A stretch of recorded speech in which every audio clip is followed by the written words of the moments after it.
One thing that comes up a lot in spiritual intimacy work or sacred sexuality work is this idea that somehow purpose or masculine purpose is part of it. How many of you have heard this before? That when you're in intimacy workshops, the masculine purpose is a piece to this puzzle.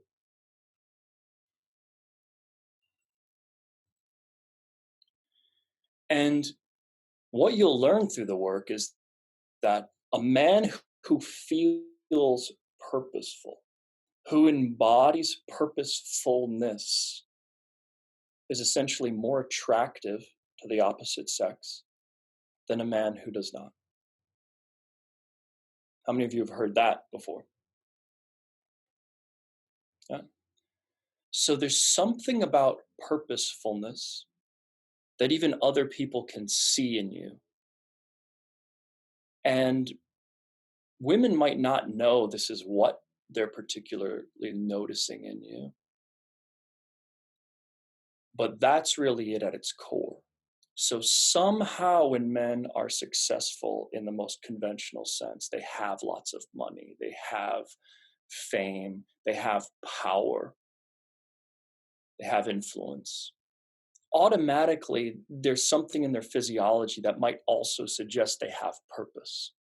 And typically, commonly they do. There's a reason. Some people get thrown into those positions who have no purpose and just kind of landed there. That happens. But a lot of people who have kind of cultivated something and established that have a purposefulness about them.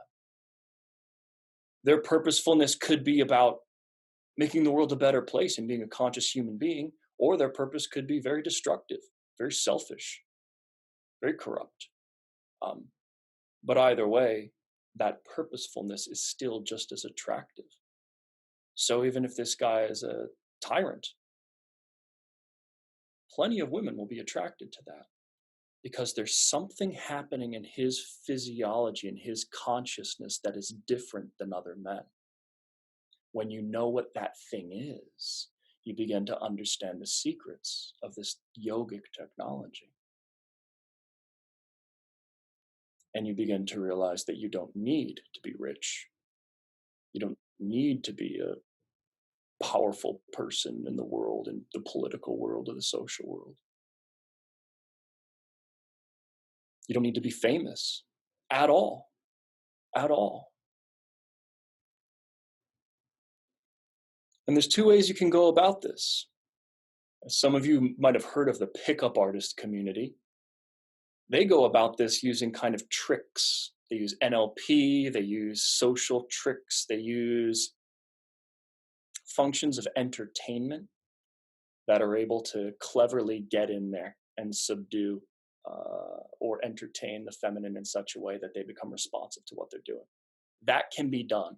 There's a whole artificial world of tricks and treats that you can learn and manipulate other people. It can be done, it's done in a number of different fields, and these individuals just happen to do it to attract and have sex with women.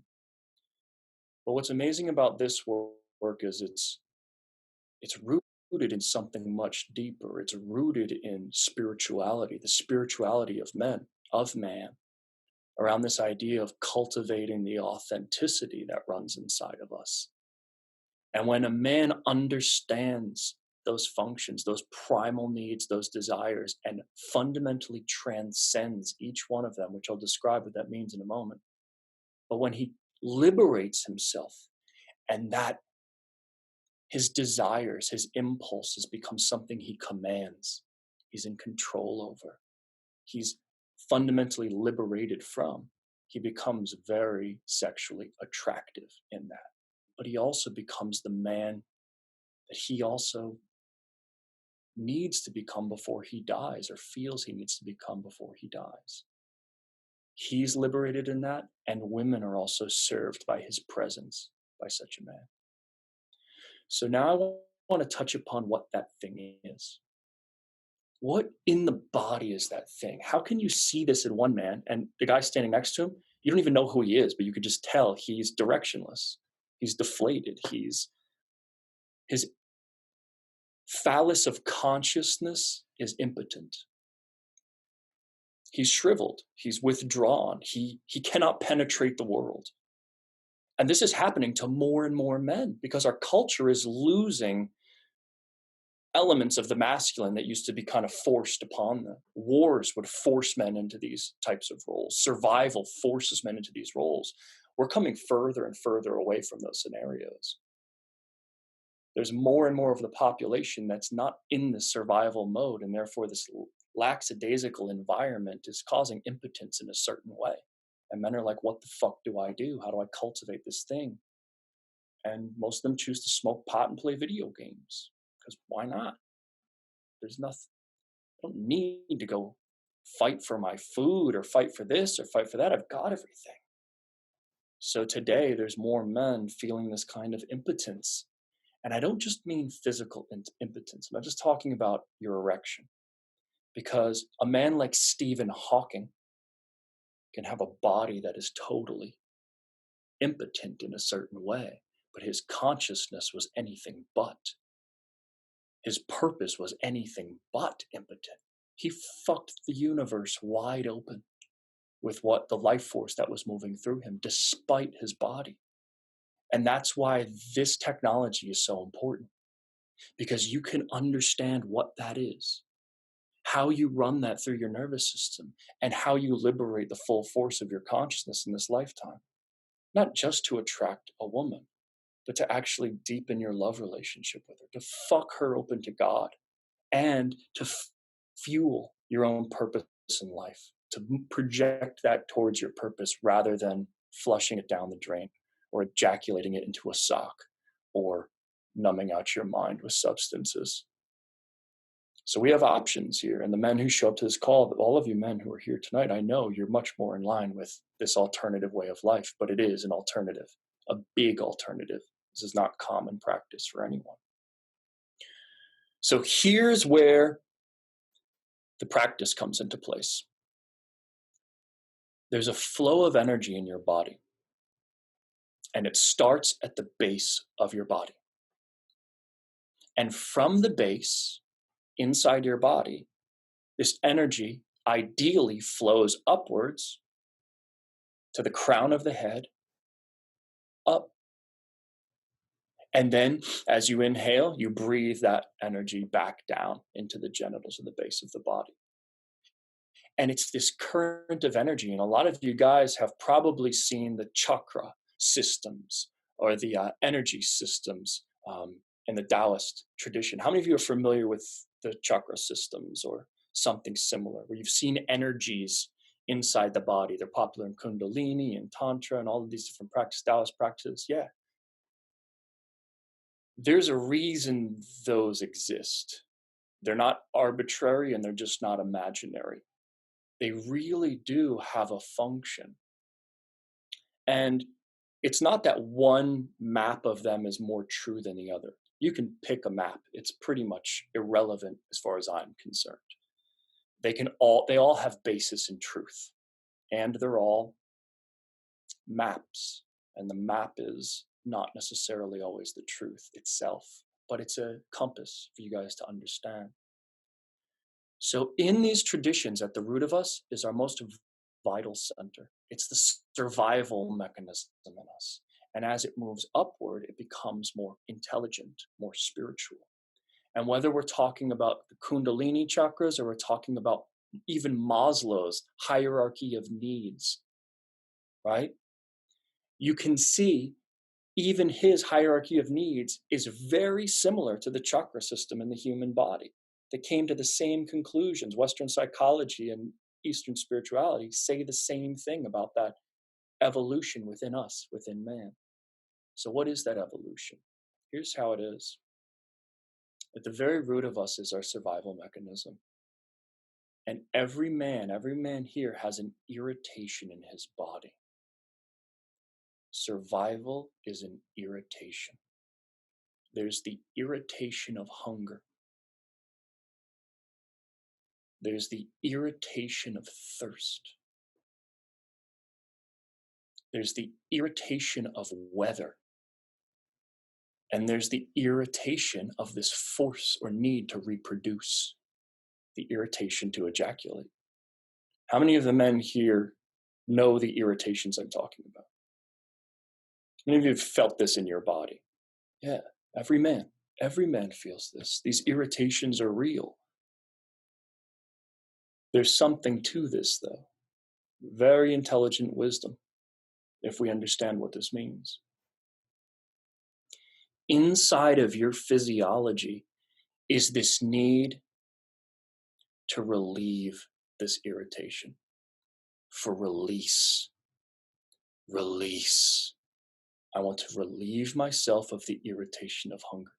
I want to relieve myself of the irritation of thirst. I want to relieve myself of this pressure inside me to reproduce. So I want to ejaculate. So your physiology is wanting to release itself, to expunge itself out into life, to spread your seed as far and wide as it goes, as much as you fucking can, right? That fundamental need, that irritation, is at the root of everything. Every motive behind the masculine psyche, the need to release, the need for freedom, absolute freedom. And it starts with freedom from these irritations. That's where it starts. So in the lowest part of the body, these are it's called the vital body, or the lower centers of desire. Buddhism, and the oldest tradition of Buddhism, is focused essentially on overcoming desire.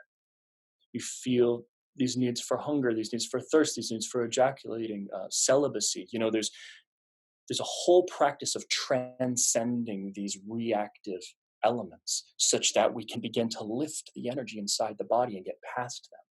But the thing is, most people live down here in their physiology. Therefore, they're constantly seeking fulfillment in food. They desire fulfillment there, desire in sex, right? Even money is an expression of guaranteeing the next meal is going to be there indefinitely. Money is a form of that. Money is also an expression of shelter that protects us from the elements and the cold indefinitely. So we're looking to be indefinitely sustained forever in our vital centers. And in the most selfish and unevolved form of survival, it's only about us. And we don't care what we have to do to get it, we will do it. And it's a reality of our lives. Some people are in that position where they have to live from that place. The luxury of us living in this part of the world is that we don't have to, we're not subject to those same conditions the way others might be today, or the way people were thousands of years ago.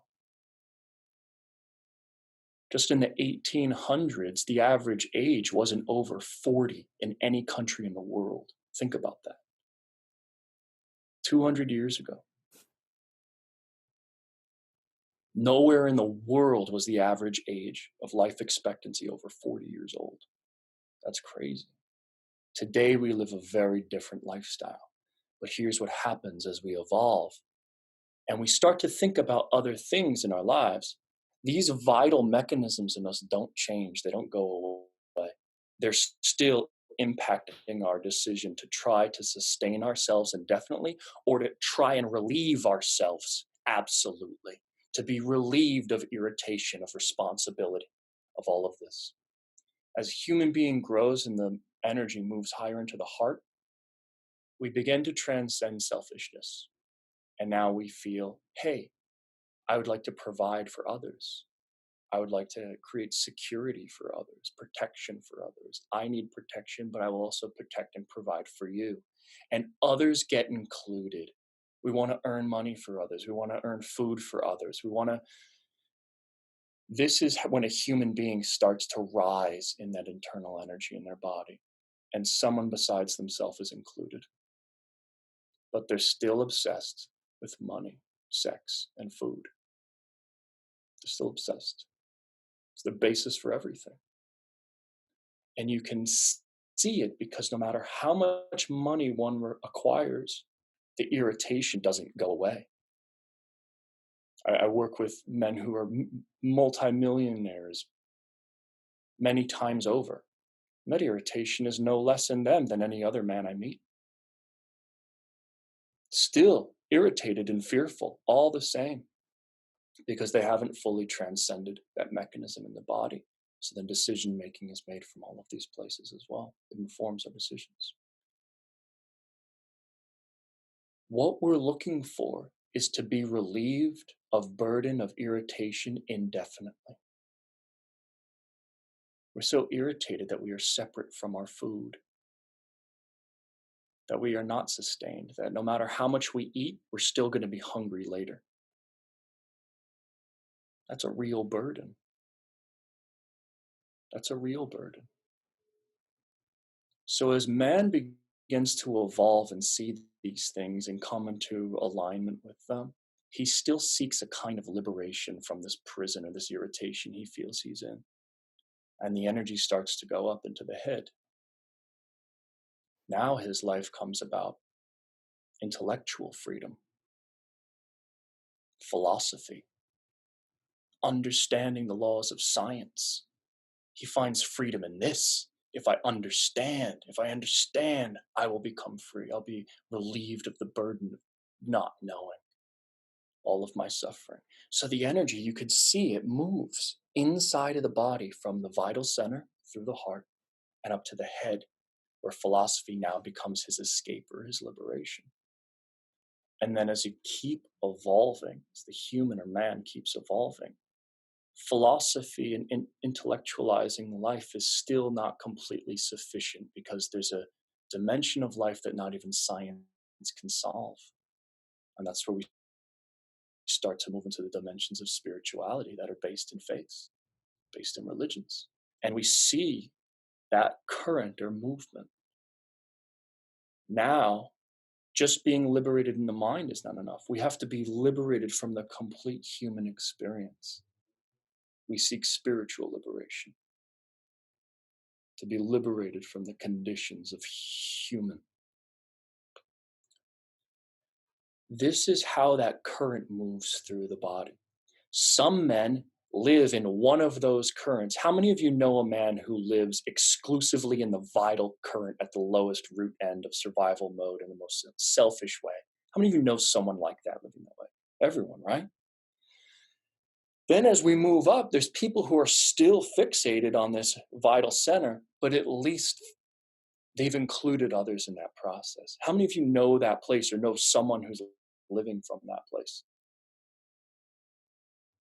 Yeah, very common. And then there's those who they're dealing with that, but at the same time, they find this desire to liberate themselves through understanding, through philosophy, through ideas, through sciences. How many of you know someone like that? Yeah. And then there's those who live in this upper area, who seek a kind of total spiritual liberation, to be relieved of all of that shit, to just check out of this human experience and just be there. How many of you know someone like that? Yeah, there's a lot of people living that way. To become stuck in any one of these areas isn't it. To become so detached from life that you only sit inside of this spiritual center, that could be wonderful for somebody. They might want that for their life. But when I'm talking about sexual intimacy and how purpose plays its role in attracting your partner or fucking open the world, right? With that, she wants to feel you breathing that down into your body, letting that part of you inhabit you, to fuck her from that place, but include the totality of your body. So if your attention or awareness becomes stuck and cannot properly flow through this system, you will feel contracted in your attention, obsessive in your thought. Like some individuals become so heady, you might hear this, so heady that a woman can't receive the fullness of his consciousness because he's not breathing down into his body and feeling his genitals, right? Some get so stuck up in the spiritual dimension that they don't even know how to come down or want to come down. And there could be reasons why they've chosen to evacuate. Trauma is a reason why people tend to check out and suspend themselves outside of the human experience. There's something in a woman who can feel that in a man, and that's not it. She doesn't, it's not the thing she wants to be fucked open to God by. So what we come to learn is that this current drops back down into the heart. And it's our practice, the practice we talk about here that comes from the tradition I'm from. Talks about, you must realize that you are already free here, now. You're already free. And that's when your attention settles back into the heart and you're able to breathe this current completely through the body, through every chakra without getting stuck in any one. You don't cut off your sexuality. You don't cut off your need for food or hunger or anything. Nothing is divorced or contracted inside of this body. Instead, you breathe down into your genitals and you feel the irritation or desire, the passions to combine with another human being. And there's no contraction around it. You feel the desire for conquest, to acquire, to succeed, to do well, to develop oneself, to develop your mind. And all of these elements of the man are inclusive. And that's when his breath starts to flow through this whole system in his body. It begins to inform every element of liberation. So whether he's a man who's trapped still trying to relieve himself of the irritation of reproduction or ejaculating, and his whole mission is to have sex with as many women as he can or ejaculate as many times as he can, have the most ecstatic sexual experience, that release. Or he's obsessively stuck in the release of the spiritual attainment here. They're correlated in the masculine search for freedom. He's searching. He's stuck. And no matter which area or dimension of life he's in, he remains stuck. And it's his stuckness that renders him ultimately unattractive to the opposite sex. But when he is capable of dropping into such presence, that all of those irritations, they might still be happening in his body-mind, but his attention is free, not trapped inside of them. And his breath circulates that attention through his whole form. That's when she becomes fucked open to something far beyond what any kind of conventional form of sex can create. So this in itself is really about man's conquest for freedom. And often a man will believe that his purpose is the key, is the secret door that's going to get him to experience that freedom. He associates the two. He thinks, my purpose is here and freedom's just on the other side of it. Spiritual freedom, intellectual freedom, financial freedom, sexual freedom, whatever it is. He places purpose here and believes freedom is on the other side of purpose. But what happens when he fulfills that purpose? When he gets that amount of money or he gets that type of woman or he has that type of experience? What happens? Does he experience absolute freedom on the other side of it? No.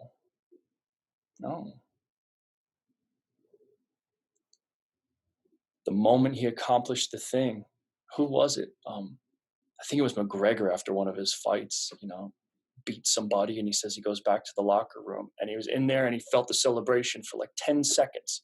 And then he's just thinking, okay, what's next? I think it was the fight after he won the 2 belts. I think he said something like this. The victory in that lasted minutes and he was already on to the next conquest. What do I have to do next? Because The fulfillment is so impermanent, so impermanent. But his drive to keep going, a woman feels that. That's fire. That's brilliant. When a man suffers is when he believes that freedom actually is on the other side of that purpose wall. That's when a man suffers. When a man is liberated, he realizes that freedom is already here. It doesn't stop him from pursuing purposes if he likes, but he just simply understands that on the other side of that purpose wall is not freedom. Freedom is here to be realized now. And when she experiences that in you, that's the essence of this practice that we're in, is getting to that place. It's the two-bodied path, and you can arrive in that place through intimacy with your partner. She can help you get there. She can help you find that place where you fall into perfect stillness of consciousness. So I'm going to close this portion of the evening as that opening talk. And it felt so important to address because these chakra systems, these energy systems, are something that plays such an important role in our lives, but a lot of people don't know how to use them or what they mean. But this life current of attention and allowing it to flow through is the essence of what we're trying to establish here in our body minds. And psychically, emotionally, physically, we start to perform optimally when that is in alignment. And when it becomes obstructed, we start to suffer in numerous ways. This practice is liberating that completely, and we can use our sexual energy to help do that.